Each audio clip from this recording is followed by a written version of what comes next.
Bonjour à tous, j'espère que vous allez bien. Je suis ravie de vous présenter cette première vidéo consacrée à la couture. Ça faisait un petit moment que j'avais envie de tester une chaîne YouTube. Je me suis dit que ça pourrait être sympa de partager avec vous ma passion de la couture autour de tutos, d'astuces, on va parler de plein de choses. Aujourd'hui, j'ai envie de vous montrer comment fabriquer un tote bag tout simple. Donc un tote bag, qu'est-ce que c'est? C'est simplement un sac en toile ou en coton souple avec 2 onces qu'on porte à l'épaule. Voilà, tout simplement. Vous avez tous déjà vu au moins un tote bag dans votre vie. C'est obligé, c'est le sac pratique par excellence. Je vais vous expliquer le pas à pas et puis comme ça vous arriverez à fabriquer vous-même. Vous aurez la fierté de pouvoir vous trimballer avec votre sac fait par vous. Et je vous garantis que question fierté, c'est pas mal. Alors sans plus attendre, je vous donne la liste du matériel.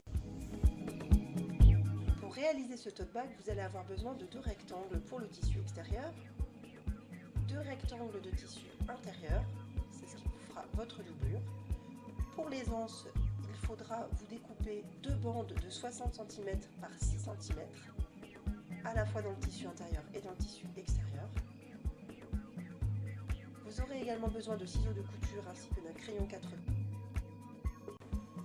Pour celles qui sont équipées d'une plaque de découpe, d'une règle et d'un cutter rotatif, faites-vous plaisir. Et vous aurez également besoin de fils assortis.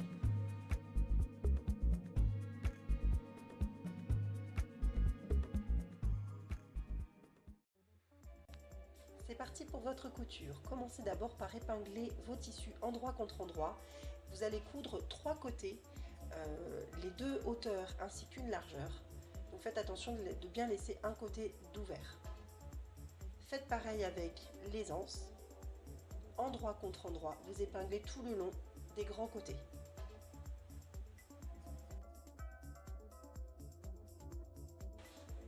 Pour coudre mon sac, j'ai utilisé des aiguilles universelles taille 90 de la marque Class. Mes réglages sont les suivants, donc je suis en point droit et en longueur de point je suis à 3,5.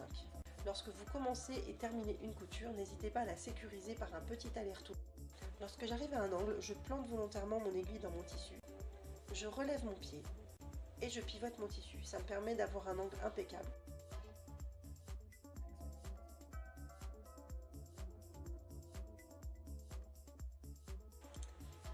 A l'aide d'un ciseau cranteur, je découpe les coins de mon sac. Le ciseau cranteur a la particularité de vous permettre d'éviter que le tissu ne s'effiloche. Et là, c'est le grand moment où vous devez retourner vos anses. Alors pour retourner les anses, là c'est en accéléré, donc on a l'impression que j'ai fait ça en 2 secondes, c'est super long, c'est vraiment pas la partie la plus rigolote. Je vous conseille vivement d'utiliser une aiguille à tricoter retournée sur le côté qui pique pas. Un petit coup de fer à repasser. On essaye d'aligner vraiment proprement les bords. N'hésitez pas à faire rouler entre vos doigts la couture, ça va l'assouplir et ça va vous permettre de plus facilement la repasser.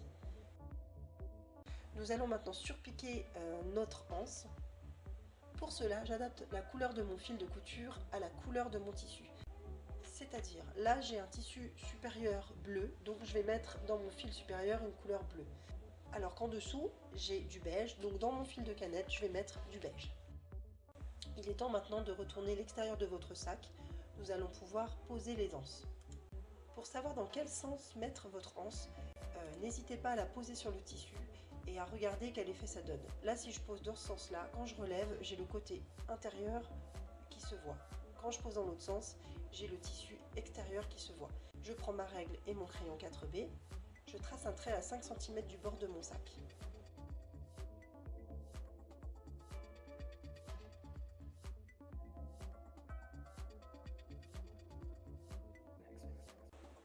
Je fais ça devant et derrière.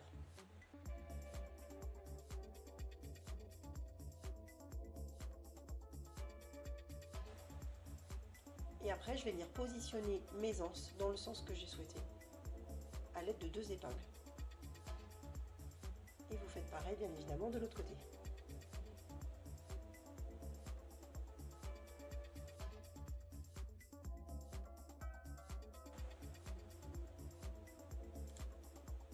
Vos anses sont prêtes à être cousues.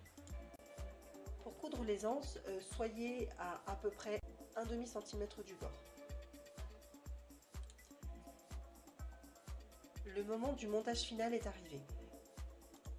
il faut que vous veniez mettre l'extérieur de votre sac à l'intérieur de votre doublure, toujours endroit contre endroit. Vous voyez, là j'ai bien ma doublure qui est ouverte avec l'endroit à l'intérieur et je vais venir glisser mon sac extérieur à l'intérieur de ma doublure.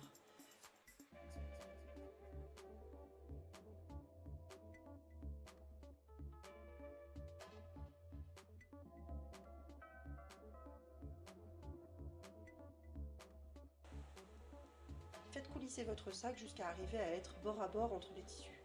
Vous voyez, je suis bien endroit contre endroit. Sur le derrière de votre sac, il va falloir laisser une ouverture pour pouvoir retourner l'ensemble. Vous pouvez tout à fait passer sur vos aiguilles pour peu qu'elles soient bien perpendiculaires à votre couture. Ainsi, l'aiguille va passer à côté. Grâce à l'ouverture que vous avez laissée, vous allez pouvoir retourner votre ouvrage. N'ayez pas peur de glisser la main dedans pour faire sortir le sac.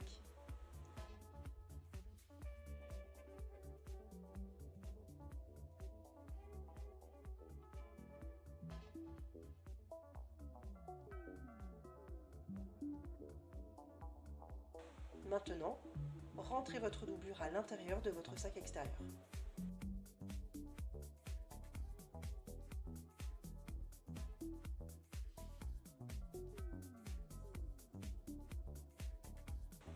À l'aide d'un crayon ou d'une aiguille à tricoter, vous pouvez vous insérer par le trou laissé ouvert pour aller retourner vos angles.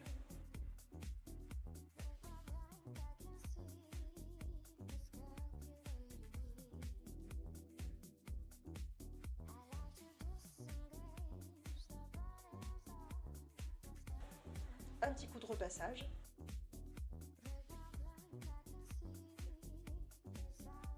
Mettez vraiment vos deux tissus bord à bord au niveau de l'ouverture pour pas qu'il y en ait un qui se voie plus que l'autre.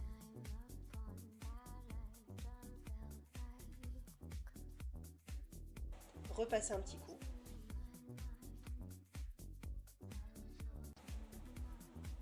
Et épinglez. Pour le choix de votre fil, c'est le même principe que pour les anses, c'est-à-dire vous avez le tissu beige au-dessus, donc vous prenez un fil supérieur beige, et le tissu intérieur, il est bleu marine, donc j'ai pris un fil de canette bleu marine. Pour surpiquer proprement, j'utilise la largeur de mon pied de biche. En fait, c'est mon pied qui va me servir de guide et de repère afin d'avoir une couture droite assez près du bord.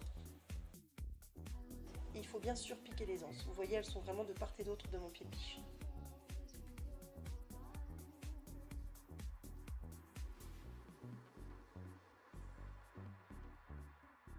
A l'aide d'un coup de fil, nettoyez votre travail, coupez tous les petits fils qui dépassent pour avoir un résultat impeccable.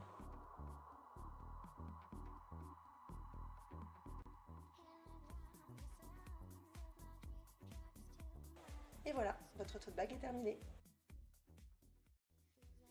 J'espère que cette vidéo vous aura été utile, que vous aurez appris plein de choses.